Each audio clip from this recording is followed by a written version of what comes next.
गिबियावनो बर' रादाब नायगिरि नोंथांमोनखौ आंनि चेनेलाव बरायबाय लोगोसे गोजोन फुंबिलिनि गाहाम हामलायथि बावहरबाय नोंथांमोननि थाखाय लानानै फैबाय आं गोदान मोनसे रादाब नोंथांमोना भिडिअखौ अननानै जोबजासिम नायलांदो।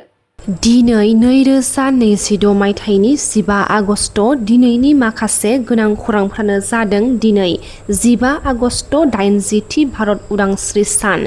दिनै हादोरनि दाब दाब जायगायाव गोबां हाबाफारि खुंनो साखाफारा जादों। मख'नो गोनांदि 80थि उदांस्रि साननि चिरांनि सावस्रि आरो नखर अनसाय बिफाननि फारसेनिफ्राय बेस्ट पारफर्मिं इमप्लयि बान्थाखौ जिल्लानि गागि नार्स फरला नार्जारि बिथांनो बेस्ट पारफर्मिं इमप्लयि बान्थाखौ होनो फोसावदों। आरोबाव मख'नो गोनांदि उदालगुरि जिल्ला भैरबकुन्द आंग्राजुलिनि थागिबि कामेस्वर दैमारि आरो अकनि दैमारिनि सेथि फिसाज्ला मिथिंगा अनफावरि दिदोम दैमारि बिथांनो दिनै भारतनि उदांस्रि सानाव राष्ट्रपति भवनाव भारतनि हादोरगिरिजों सावरायनो आरो ओंखाम जानो थाखाय हांख्रायनाय लाइजाम हरदों। दिदोम दैमारि बिथाङा सासे मिथिंगा अनफावरि आरो समाज सिबियारि, गाहायै मिथिंगा आरो जिब जुनार संरैखाथि खालामनाय खामानियाव मुखुब जानानै दङ होनना खौरां मोननाय जादों। 80थि भारत उदांस्रि सानजों लोब्बा लाखिनानै police medal for military service (MSM) खौ फोसावदों। एसबि अमिताभ बसुमतारी बिथांनो एपिएस पुलिस मेडेल बान्थाखौ होनो फोसावनाय जाबाय।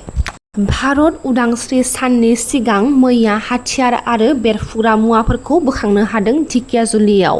ढेकियाजुलियाव पुलिस आरो सिआरपिएफनि जुथायै गोख्रों सिग्रोमनायाव हमनो हादों बेरफ्रुग्रा मुवाफोर। रैखाथि हान्जाया गंथाम पिस्तल आरो मोन 10 गोथां राउन्ड आरो गं-7 हेन्ड ग्रेनेड बोखांनो हादों होनना खौरां मोननाय जादों। गसाइगावनि सापटग्राम संकस दैमायाव नाव गोदोनायनि जाथाय। सापटग्रामनि बालापारा गामियाव जादों बे जाथाया। माखासे फरायसाफोरा फरायसालिनिफ्राय नावजों दैमा बारनाय समाव नावा दैयाव थानाय बाला हासायाव नांथाबनानै बे दुखुथिया जाथाया सोमजिदों। जाथायाव गासै 4 फरायसाफोरा दैयाव गोग्लैयो होनना खौरां मोन्दों।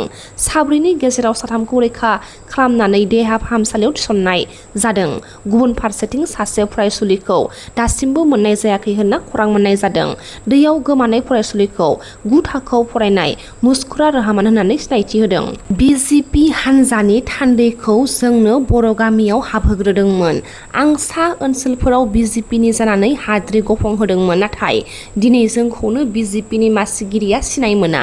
बाक्सा जिल्लानि 25 नं बागानपारा परिषदीय बियाबनि सिङाव कक्लाबारि भिसिडिसिनि बिजिपिनि मासिगिरि घनाकान्त साहानि हेंथायै बे गोथौ अजदआ सिखारदों।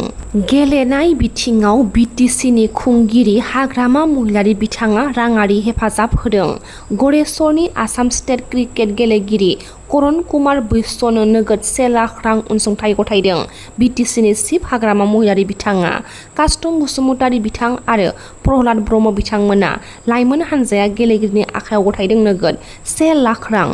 तामुलपुर जिल्लानि गरेस्वराव गोदानै लुजानाय स्पर्टस एस'सिएशन स्टेडियामखौ बेखेवदों। तामुलपुर जिल्लायाव गोदानै लुजानाय गरेस्वर आन्चलिक स्पर्ट एस'सिएशन स्टेडियाम एन्ड प्लेग्राउन्डनि गोदानै लुजानाय मावख'खौ मैया बेखेवनानै होदों।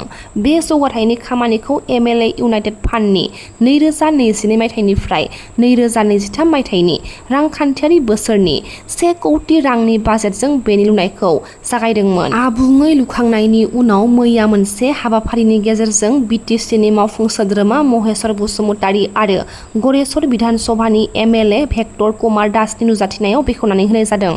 हाग्रानि मैदेरजों न'-बां सिफायजानाय गं 25 नखरफोरनो अनसुंथाइ होदों बिक्रम दैमारि बिथाङा।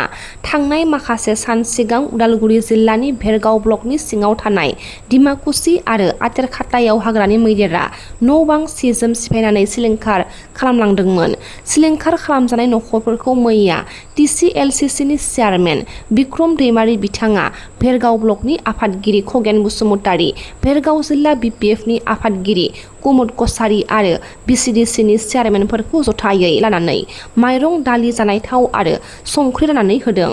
गोबां हायाब्लाबो आंनि फारसेनिफ्राय जि हायो बेखौनो होबाय होननानै फोरमायथिदों बिक्रम दैमारि बिथाङा। नैबे 30 नं भेरगाव समस्तियावनो आथिखात भिसिडिसि आरो सुक्लाय भिसिडिसियाव थांनाय सानसेनि आगोल हराव मैदेरा फैनानै गोबां न' बांखौ सिलिंखार खालामनायखौ जों नुनो मोनदों। आरो आं जेब्ला क'क्राझाराव दंमोन जोंनि बे समस्तिनिनो पार्टिनि लिडारफोरा मुरब्बिफोरा आंनो खोन्थाहरदों बिथांमोननि माइ माइरं सिलिंखार खालामनायजों लोगोसे न'खौबो प्राय सेफायजोबना गालांदों 10-11-12 कन्टिनिउ मैदेरा फैनानै बेबस्था खालामदों दा बिखाय बर्तमानाव सोलिनो थाखाय बिथांमोननो 25 केजि माइरं ओमफ्रायो मिठातेल आरो दालि 2 केजि बर्तमान होनाय जाथ'दों आंनि बिब्तिगतनिफ्राय सरकारनिफ्राय जोङो मोनगोन माबा मोनसे नङा माबा मोनसे मोनगोन बेखौ जोङो सरकाराव जों एप्लाइ खालामो दा बर्तमानाव सोलिनो बेखौ होनाय जादों दा मैदेरा जोंहा गले गले बे सुक्लाय आथ्रिखात प्राय जाबाय थानायखौ जों नुनो मोनो बेखौ जों सरकारनो जनायबाय थादों दा खोथाया जाहैबाय मानसिया जेरै बांदों जिब जुनाराबो बिदिनो बांदों मानसिया मालाबा जिब जुनार थाग्रा जायगाखौनो सेनो नागिरो बा मालाबा आरो जिब जुनारा फैनानै मानसिनि थानाय न' बांखौ सेफायनानै गालाङो दाथ' नों जेबो खालामनो हाया दिनै मैदेरा थानो थाखाय जायगा नागिरदों जायगा गैया बांदों बारिलांदों बिनि थाखाय निस्सय दिनै हायेनाव फैनानै मानसिखौ उपद्रब खालामफैयो आरो मालाबा मानसिबो सिथारनायखौ जों नुनो मोनदों प्राय मानसिबो जिउनि खहा जायो न'फोराथ' सेस जाखायो दा बेनिखायनो जों सरकारखौ खावलायगोन स्थायि मोनसे पार्मानेन्ट सलुसन जुदि एसेब्लाबो होनो हायोब्ला 100% नङाब्लाबो 50% जि सरकारनिफ्राय जोङो हेफाजाब मोननानै बेखौ जोङो रैखाथि होनो हायोब्ला मोजां जागोन प्राय जोंनि बे भेरगाव समस्तिनि सा ओनसोलाव आरो नेवने सेरफांनि सा ओनसोलाव जानायखौ जों नुनो मोनो जोंहा मानगोनां MLA महेश्वर बर' सार बिथाङाबो एसेमब्लियाव बुंनायखौ जों नुनो मोनदों निस्सय फैबाय थानाय समाव बेनि थाखाय मोनसे सलुसना फैगोन होननानै जोङो आसा खालामना दङ हाबोदानै थानो थाखाय खावलायदों जेन बेबायदि घटनानिफ्राय जाथायनिफ्राय मानसिनि जिउआ आरो जेन खहा जाबावा दा बै हाथिखौ होबथानो थाखाय आरो नायनो थाखाय एसे प्रटेक्सन होनो थाखाय EM सारा मोनबा जायगायाव मोनसे टंसि टाइपनि न' बानायनो होदों बेखौ जायगाखौ आं दै साबमिट खालामनाय जाबाय एसेब्लाबो मबेथिं फैदों बेखौ नायनो थाखाय रायजोआ स्थानिय रायजोआ जायगा एसे स्कप मोनगोन होननानै आं आसा खालामदों दा दिनै जा फिसा अनसुंथाइ सासे समस्तिनि मुरब्बि जानानै आङो होनो नाजाबायदों बेयो जथेस्थ' नङा न'फ्रा बायफ्लेलांबाय जिहेथु बेखौ जों सरकारनियाव खावलायगोन सरकारा जेन बेखौ इनिसियेटिभ लायो राहा लायो थाखाय आं खावलायगोन चिरां जिल्लानि खुंग्रि लावफानि सारा गामिनि राम ब्रह्म 24 बोसोर बैसोआ 10 साननि सिगांनिफ्रायनो गोमाना दङ सोरबाफोर नुसनबायोब्ला खौरां हरनो खावलायहरदों आंगो बिफा रहय ब्रह्म बिथाङा जादों माने आंनि फिसालाया दाखालि मंगलबार दिनखालि फुंनि 7टायावनो खारदों रावजोंबो खोथा बाथ्रा फंसेबो गैयालासिनो ओंखारलांदों न'निफ्राय दिनैसिम 10 दिन जाबाय नागिरबाबो मोनाखै बियो ओरैनो गोमादोंसो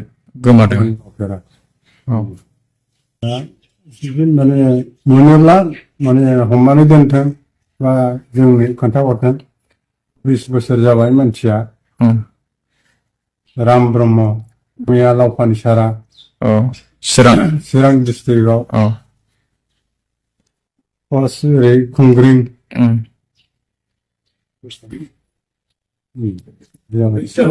जानाया जेबो जायाखै जाथाय जायाखै ओरैनो बाहेरानि लोगो मोननाय बिदिनो बार नांनाय बेबायदि